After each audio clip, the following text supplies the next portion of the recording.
The night Sheikh Hamdan's phone showed something nobody was supposed to see. It was not supposed to happen that way. Nobody planned for it. Nobody anticipated the specific combination of timings and circumstance, an ordinary human carelessness that allowed something private to become visible in a moment that was supposed to be like every other moment, managed, controlled, contained within the careful boundaries that separate the real version of Sheikh Hamdan's life from the official one. But that is the thing about secrets carried on a phone. They travel with you into every room, into every meeting, into every moment where the person carrying them believes, because they have believed it successfully every other time, that the private and the public are still safely separated until the moment they are not. Until the screen lights up at the wrong time, or the notification appears where someone else can read it, or the message that was supposed to stay in the private world crosses briefly and irreversibly into the visible one. That is what happened.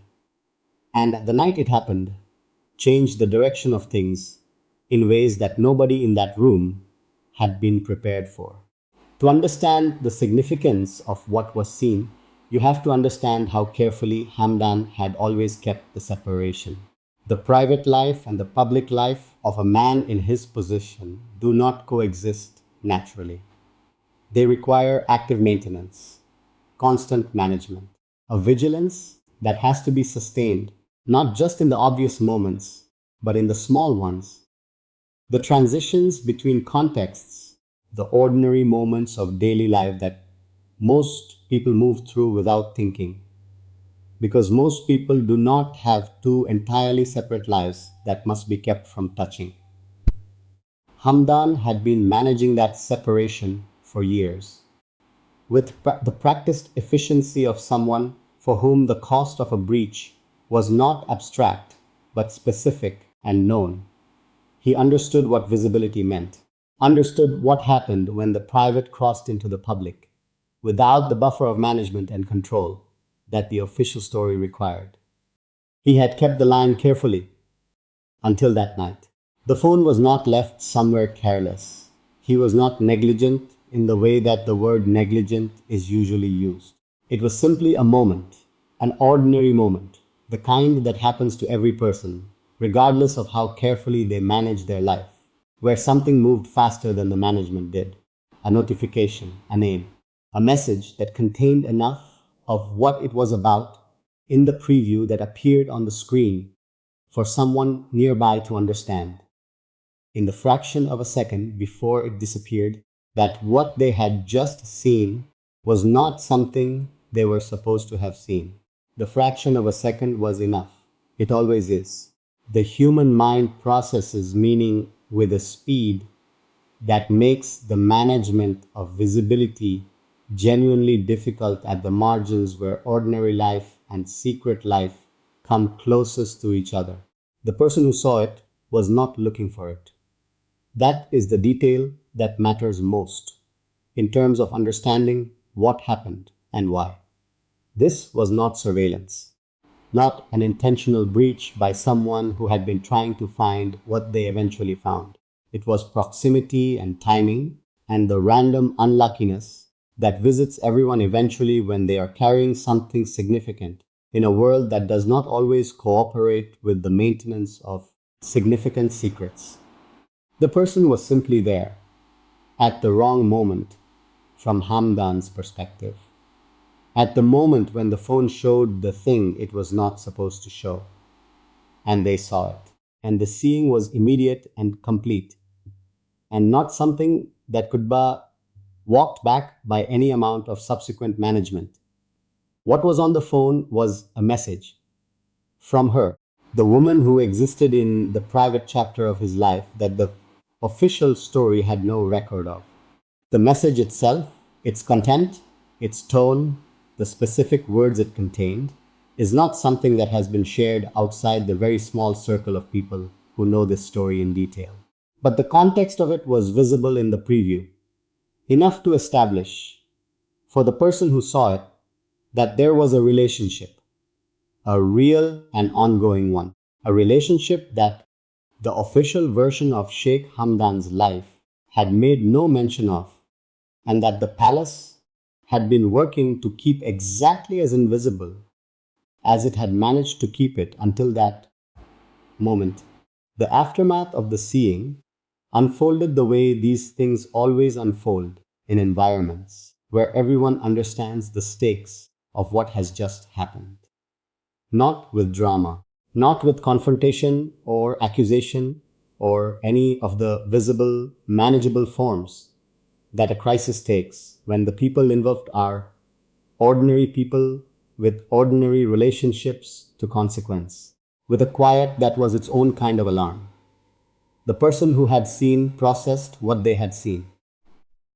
Hamdan, who was aware within moments that something had crossed from private to visible, processed the fact of the crossing and the space between the two awarenesses, the one that had been accidentally given and the one that was managing the damage of the giving, became charged with everything that neither of them was going to say directly. The palace was informed. That is how these situations work at this level.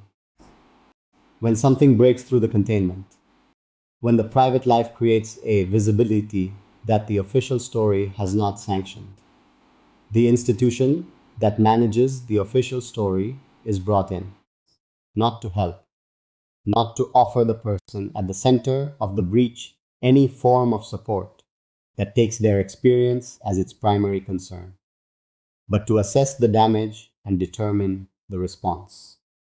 The response in this case was the same response the palace applies to most situations that threaten the managed image of the crown prince.